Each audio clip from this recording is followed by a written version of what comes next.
Hello everyone. Thank you all for watching the video. Wishing you all good health and peace.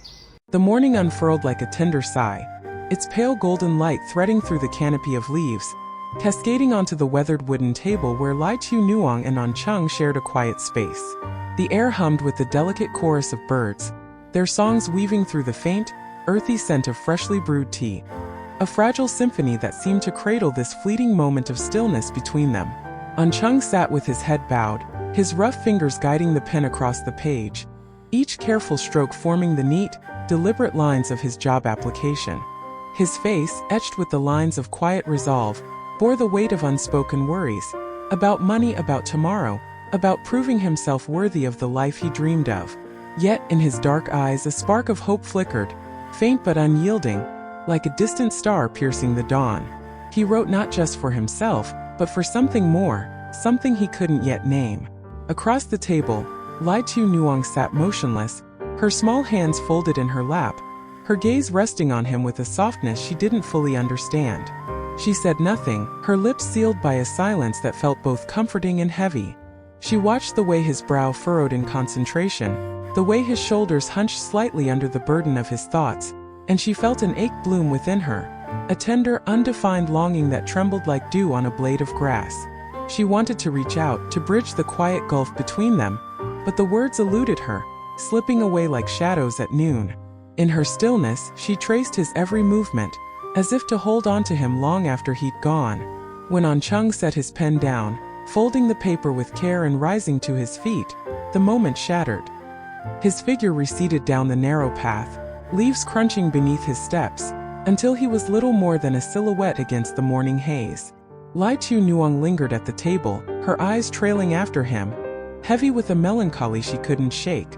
A hollow space opened within her, subtle yet insistent, like the echo of a bell long after it's rung.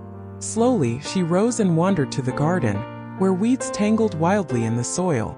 Her hands moved with purpose, pulling at the stubborn growth, each tug a quiet release of the thoughts she couldn't voice. The breeze stirred, lifting strands of her hair, and for a fleeting second, her spirit lifted too light and free, like a bird cutting through the vast open sky. In that simple act, amid the rustling grass and the warmth of the earth, she found a whisper of peace, a fragile thread tying her to the world she shared with him. The sun climbed higher as Chung stepped into the construction warehouse, a cavernous space where the air hung thick with the gritty scent of dust and cement. The clatter of tools and the low murmur of workers filled the room, a restless pulse beneath the weight of labor. It wasn't an easy place, not a gentle one, but Chung carried no trace of hesitation in his stride. He settled at a worn desk, the ledger open before him, its pages a map of numbers waiting to be tamed. His hands, calloused from years of quiet struggle, moved with a steady grace, pen scratching ink into orderly rows. Each figure he wrote was more than a mark, it was a promise, a brick laid in the foundation of a life he hoped to build. He was a man of few words, his strength buried in the simplicity of his actions, yet beneath his calm exterior churned a river of feeling, deep, restless, alive.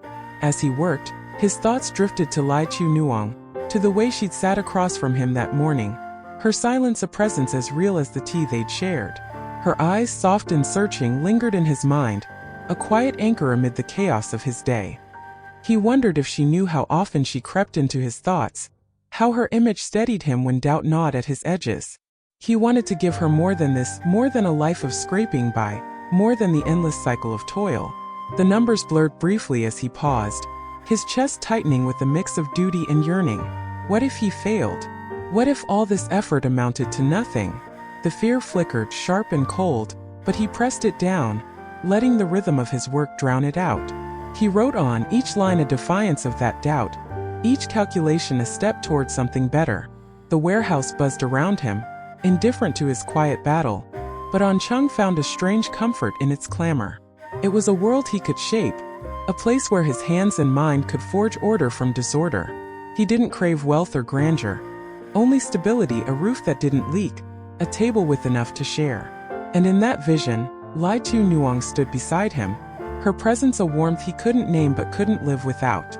As the hours wore on, the ledger filled, and with it, a fragile hope took root.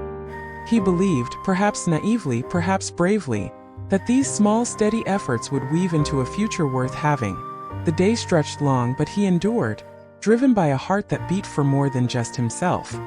The afternoon surrendered to dusk, the sky ablaze with streaks of crimson and gold that bathed the fields in a fleeting fiery glow. Chung trudged homeward, his legs heavy from the day's labor. Yet his heart thrummed with an eager pulse he couldn't quite explain. As he crested the hill he saw her.